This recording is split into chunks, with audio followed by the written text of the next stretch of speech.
Pernah nggak sih lihat karakter Jepang terus langsung mikir, waduh gimana caranya orang bisa ngapalin semua ini? Nah, tenang aja. Hari ini kita bakal bongkar rahasia paling jitu buat naklukin kanji. Coba dia lihat karakter-karakter ini. Kelihatannya rumit banget ya. Kayak gambar-gambar acak yang harus kita hafalin satu-satu. Jujur aja, ini bisa bikin capek dan nyerah duluan. Saya tahu banget rasanya. Tapi, gimana kalau ternyata selama ini cara pandang kita salah? Belajar kanji itu bukan soal adu kuat ingatan. Ini lebih kayak jadi detektif loh. Kita cari petunjuk, kita pecahin kodenya. Dan kuncinya sebenarnya ada di depan mata kita. Dan solusi itu namanya radikal. Kedengerannya mungkin agak teknis, tapi percaya deh, ini bakal mengubah total cara Anda melihat kanji.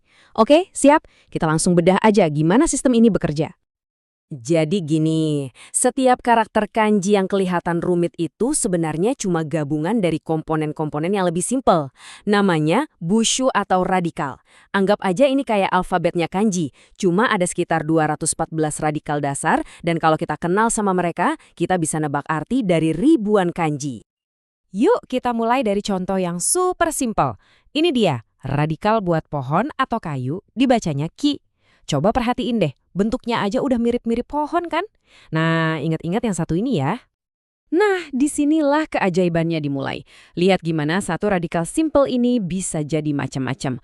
Gabungin dua pohon, dapat deh lin, hayashi, artinya hutan kecil. Tambahin satu lagi, jadilah mori, hutan yang lebat. Logis banget kan? Dan ini bagian favorit saya. Kanji buat jembatan, hashi, dan meja tsukue. Dua-duanya punya radikal pohon. Kenapa coba? Ya karena zaman dulu jembatan dan meja itu dibikinnya dari kayu. Tiba-tiba semua jadi masuk akal. Ini bukan hafalan, tapi logika. Oke, sekarang setelah Anda paham konsep dasarnya, yuk kita jelajahi beberapa kelompok radikal yang paling sering muncul. Kita mulai dari yang ada di sekitar kita, dari alam. Oke, perhatiin radikal ini. Namanya sanzui. 3 titik ini tuh simbol tetesan air. Jadi setiap kali Anda lihat radikal ini, langsung pikirin air, cairan, atau sesuatu yang mengalir.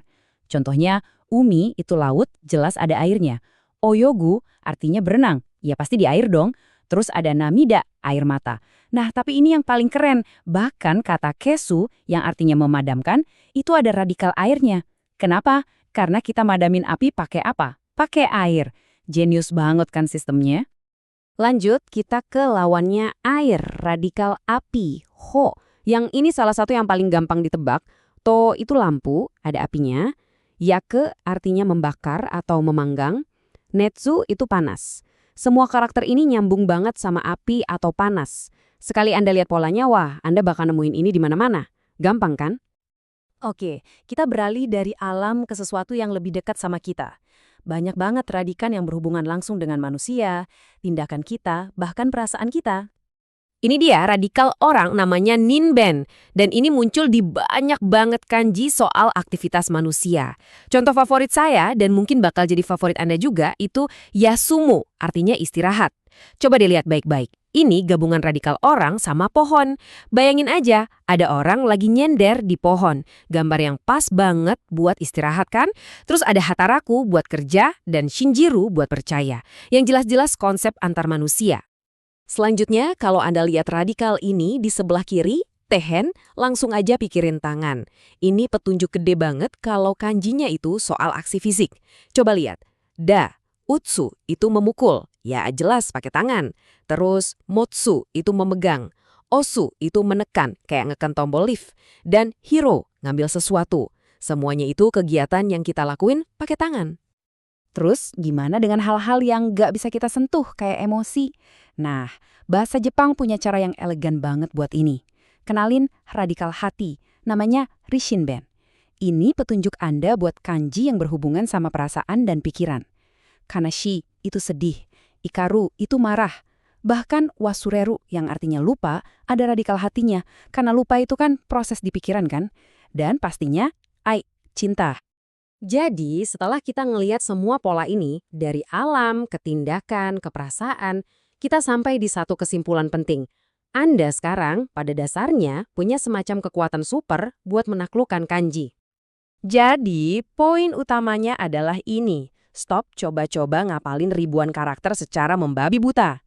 Mulai sekarang, coba lihat blok bangunan di dalamnya, lihat polanya. Itu dia kunci yang sebenarnya. Nah, dengan kekuatan baru ini, ayo kita tes kemampuan detektif Anda. Setiap kali Anda lihat karakter ini, B, yang AC-nya gambar kerang. Langsung pikirkan uang atau nilai. Loh kok bisa? Soalnya zaman dulu banget, cangkang kerang itu dipakai sebagai mata uang. Keren ya? Oke, lanjut. Kalau Anda lihat radikal yang ini, yen, itu artinya berhubungan sama ucapan atau kata-kata. Dan kalau Anda lihat radikal penyakit ini, Anda langsung tahu kalau karakter itu kemungkinan besar ada hubungannya sama penyakit.